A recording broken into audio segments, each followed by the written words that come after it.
오늘의 주요 뉴스입니다. 중앙 정치권이 소용돌이에 빠져들면서 지역 정가도 촉각을 곤두세우고 있습니다. 오늘부터 총선 예비 후보 등록이 시작되는 가운데 울산에서는 70여 명이 출사표를 던질 것으로 보여 치열한 공천 경쟁을 예고하고 있습니다. 지난 6일 발생한 대규모 정전 사태로 울산 지역 대기가 크게 오염됐던 것으로 드러났지만 울산시는 실태 조사를 거부하고 있습니다. 아파트 단지에서 여학생에게 상습적으로 성추행을 일삼아온 20대가 경찰에 붙잡혔습니다. 여러분 안녕하십니까? 12월 13일 화요일 UBC 아침 뉴스입니다. 울산지방은 오늘 고기압의 영향으로 대체로 맑은 날씨가 예상됩니다. 아침 최저 기온은 0.7도로 출발하겠지만 한낮 기온은 12도까지 올라서 포근하겠습니다. 이번 주 내내 비 소식 없는 가운데 대기가 매우 건조하겠습니다. 울산 기상대는 내일도 낮 최고 12도로 오늘과 비슷하겠지만 모레부터 차차 추워져 맹추위가 찾아오겠다고 예보했습니다. 중앙정치권이 지도부 교체와 통합진통 등으로 소용돌이치면서 지역 정가가 촉각을 곤두세우고 있습니다. 사실상 정치권의 새판짜기가 시작됐다는 분석 속에 총선 입후보 예정자들의 불안감과 눈치 보기도 더욱 심해질 것으로 보입니다. 보도에 선우석 기자입니다. 한나라당 쇄신안의 핵심인 박근혜 비상대책위원회의 권한과 시기를 놓고 격론이 벌어지는 가운데 한나라당 울산시당도 사태 추이에 촉각을 곤두세우고 있습니다. 한나라당 텃밭인 영남부터 쇄신해야 한다는 목소리에다 육선의 이상덕 의원과 초선인 홍정욱 의원이 잇따라 불출마를 선언하면서 현역 의원들은 당 안팎의 압력에 시달리고 있습니다. 제대로 된 인물을 제대로 모여하자는 거고 이게 다선 끄는 거는 유권자들에 대한 만들어지는 훈장인데 범죄고 경력 청구가 아니고. 한나라당 관계자들은 신당 수준의 재창당이 거론되고 있는 만큼 물갈이 폭이 어느 정도가 될지 예상조차 하지 못하고 있는 실정입니다. 이 때문에 비상대책기구 구성 논의가 끝날 때까지 표면적인 공천 경쟁보다는 물밑 경쟁에 주력할 것으로 보입니다. 야권에선 민주당이 혁신과 통합이 주축이 된 시민통합당과 한국노총 등과의 통합을 결의함에 따라 새롭게 탄생할 민주당의 영향력에 관심이 쏠리고 있습니다. 노무현계의 자장격인 송철호 전 국민고충 처리위원장은 문재인 이사장과 함께 본격적인 정치 재개에 나설 것으로 보이며 중구 출마를 저울질하고 있는 것으로 전해졌습니다. 중앙 정치권이 요동치면서 진보 진영을 제외한 지역의 주요 후보군들은 사태의 추이를 관망하고 있는 형국입니다. UBC 뉴스 선우석입니다. 이런 가운데 4.11 총선 예비 후보 등록이 선거일 120일 전인 오늘부터 시작됩니다.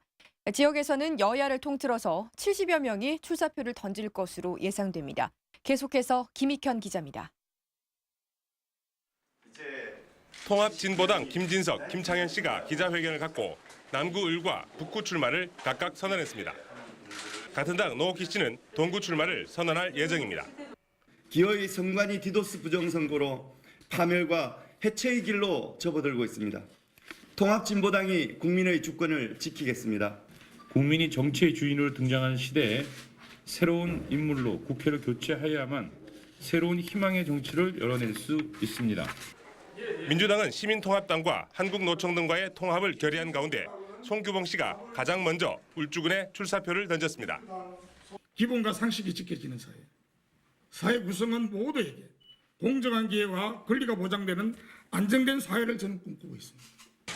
반면 한나라당 출마 예상자들은 중앙당의 비상대책기구 구성 논의가 마무리돼야 한다며 사태 추이를 관망하고 있습니다. 김원득, 서정희 전 시의원, 이채익 전 울산항만공사 사장, 박대동 북구 당협위원장, 최윤주 전 친박연대 울산시당 위원장 등이 출마 선언을 준비 중입니다. 예비 후보자로 등록하면 선거 사무소 설치와 명함 배부, 전자우편과 문자 메시지 발송, 선거군의 총 세대수의 10% 범위에서 홍보물 발송과 직접 통화 방식의 지지 호소 등 제한적인 선거운동을 할 수 있습니다. 하지만 인터넷과 신문, 방송 광고, 그리고 확성기를 이용한 대중연설은 할 수 없습니다. 이번 총선을 앞두고 울산에서는 모두 70여 명이 출사표를 던질 것으로 알려져 치열한 공천 경쟁을 예고하고 있습니다. UBC 뉴스 김익현입니다. 지난 6일 발생한 대규모 정전 사태로 울산의 대기오염 수치가 높아졌다는 UBC의 단독 보도 전해드렸는데요. 시민 환경단체들이 철저한 조사와 대책을 촉구하고 나섰지만 웬일인지 행정당국은 그럴 듯이 없어 보입니다. 윤경재 기자가 보도합니다. 갑작스런 정전 사태로 석유화학공단 굴뚝에서는 3시간 넘게 시커먼 매연이 배출됐습니다. 이 매연은 바람을 타고 시내 전역으로 확산됐고 정전 사고 직후 대기오염 물질 수치가 크게 상승한 것으로 나타났습니다. 호흡기 질환의 직접적인 원인인 미세먼지는 정전 사고 전날 32ppm이던 것이 사고 다음 날인 7일 55ppm까지 수치가 껑충 뛰었고 아황산가스의 경우에도 정전 사고 다음 날 측정 수치가 사고 전날보다 2배 이상 상승했습니다. 울산 지역 15개 시민환경단체는 시민 건강에 악영향을 미친 것으로 보이는 만큼 철저한 조사가 필요하다고 지적했습니다. 이들은 정전 사고가 대기오염에 어떤 영향을 미쳤는지 조사하고 나아가 대기오염 총량 규제를 실시하며 정전 사고 같은 비상 상황에서도 대기오염을 규제할 수 있는 법적 규제를 마련하라고 촉구했습니다. 시민들의 우려가 매우 큽니다. 환경적 오염도 분명히 있을 테고 여기에 대한 시에서 적극적인 조치나 조사들이 있어야 될 것 같습니다. 하지만 울산시는 이번 정전 사고가 대기오염을 유발했는지 실태 조사에 나설 뜻이 없다고 밝혔습니다. 점점으로 인해서 거기에 맞는 표준안을 가지고 대응하는 부분이 아직 마련이 안 돼 있는 실정입니다. 처벌 규정이 없다는 이유로 실태조차 파악하지 않는다면 근본적인 대기오염 대책은 요원할 수밖에 없을 것입니다. UBC 뉴스 윤경재입니다.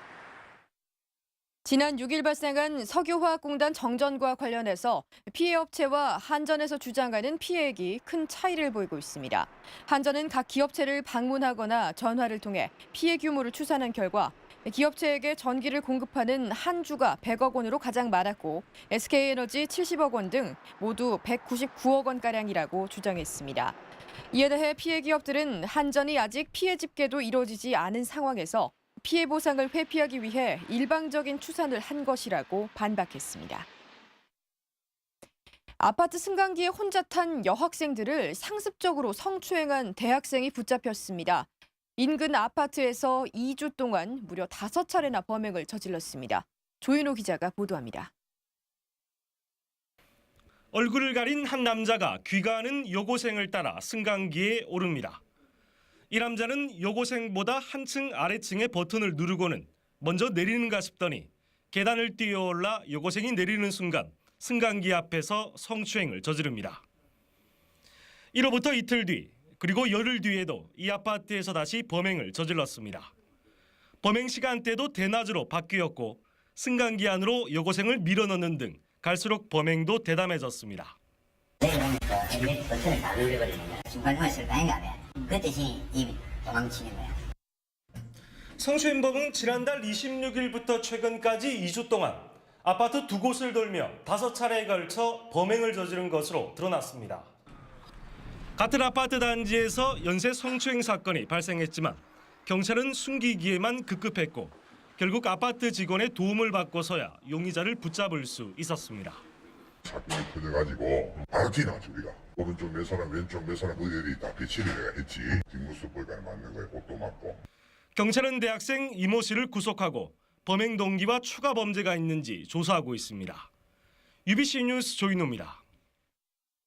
고유가 시대를 맞아서 셀프 주유소가 인기라는 소식 얼마 전에 전해드렸습니다. 이제는 새로 생겨나는 주유소의 대부분이 셀프일 정도로 대세를 이루고 있습니다. 보도에 서영만 기자입니다. 북구 진장동의 한 셀프 주유소입니다. 쌀쌀한 날씨에도 운전자들이 내려 손수 주유기를 잡습니다. 일반 주유소보다 40-50원 정도 싸 한 푼이라도 더 아끼려는 고객들의 발길이 이어지고 있습니다. 가격도 생각보다 저렴하고요. 주유원들이 조금씩 도와주니까 조금 편리한 점이 있더라고요. 지난 8월 셀프로 바꾼 이 주유소는 셀프 주유가 어색한 고객들을 위해 여전히 주유원을 두는 등 값은 내렸지만 서비스는 유지하며 단골 만들기에 나섰습니다. 잘 모르시는 분들은 저희 직원들이 옆에 가서 기존 주유하는 것처럼 편안하게 다 도와드리고 있습니다. 그리고 뭐 세차 서비스 같은 경우는 기존 주유소처럼 저희 직원들이 울산 지역에 셀프 주유소가 등장한 것은 지난 2008년 말. 기름값이 오르기 시작한 지난해 갑자기 18곳으로 늘더니 이후 1년 새 44곳으로 급증했습니다. 울산 지역 주유소 6곳 가운데 한 곳은 셀프인 셈입니다. 특히 셀프 주유소만을 찾는 운전자들이 늘면서 이제는 새로 문을 여는 주유소 대부분이 셀프일 정도입니다. 최근 5주간 휘발유 가격이 하향 안정세를 보이고 있습니다만 전반적인 고유가 시대를 맞아 셀프 주유소가 대세로 자리를 잡고 있습니다. UBC 뉴스 서익만입니다.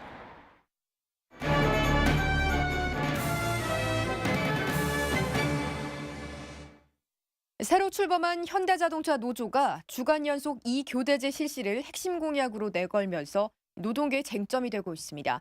이에 따라 UBC는 이 문제를 짚어보는 연속 기획을 마련했습니다. 오늘 첫 순서로 주간 연속 2교대제 무엇인지 이영남 기자가 전해드립니다. 현대자동차 울산 공장. 생산 라인은 하루 24시간 돌아가고 직원들은 주간조와 야간조로 나눠 맞교대로 근무합니다. 현대자노사는 지난 2005년, 2009년부터 주간 연속 2교대제를 실시하기로 합의했지만 세부 내용에서의 의견차로 도입을 미루고 있습니다. 주간 연속 2교대제는 주, 야간 맞교대 근무 대신 주간에만 2교대로 나눠 근무하는 것. 현재까지 논의된 안은 1조가 오전 6시 30분부터 오후 3시 10분까지, 2조가 3시 10분부터 밤 12시 50분까지 일하고 새벽에는 공장을 가동하지 않는 겁니다. 새로 출범한 노조는 당장 내년 말부터 주간 연속 2교대제 시행을 목표로 회사 측과 협상하겠다고 밝혔습니다. 어제 최고 경영자가 이 부분에 대해서 사회적 선언을 통해서 밤샘 근무 없는 노동 이런 부분들을 선언해 주면은 여기서 실무적으로 풀 때도 쉽지 않겠나 이런 판단을 가지고 있습니다. 반면 회사는 3천억 원의 설비 투자를 거쳐 오는 2013년 시행을 목표로 준비하겠다는 입장입니다. 노조와 최종 합의를 거쳐서 약 1년가량 소요되는 설비 보완 공사가 마무리되는 2013년부터 본격적으로 이 제도를 시행할 방침입니다. 고용노동부도 주야간 맞교대를 개선하라고 촉구하면서 현대자노사가 협상을 통해서 주간 연속 2교대제 도입을 안착시킬 수 있을지 주목됩니다. UBC 뉴스 이영남입니다. 어젯밤 9시 40분쯤 울주군 온양읍 발리에서 31살 이모 씨가 4m 다리 아래로 추락해 신고를 받고 출동한 구조대에 의해 구조됐습니다. 소방서는 시각장애인인 이 씨가 발을 헛디뎌 다리 아래로 추락한 것으로 보고 로프를 이용해 무사히 구조했다고 밝혔습니다.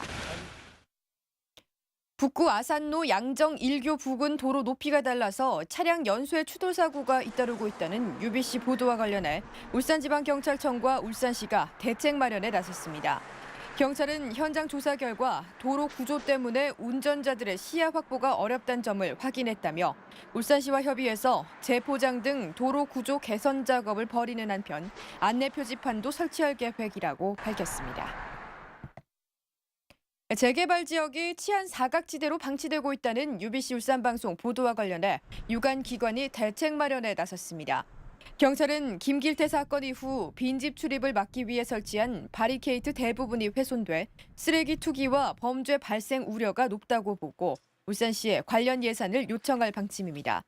경찰은 또 이들 지역을 성폭력 예방 특별관리구역으로 정해 거점 근무와 상시 순찰 등을 강화하고 있다고 밝혔습니다.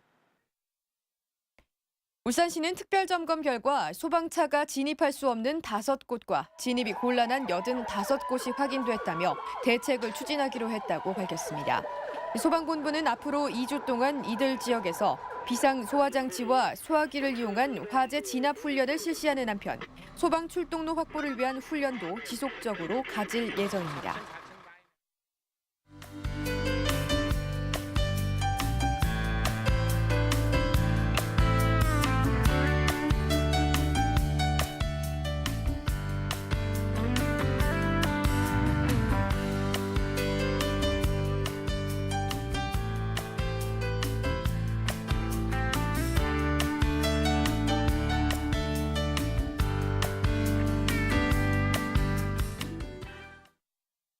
네, 이상으로 UBC 아침 뉴스를 마칩니다. 고맙습니다.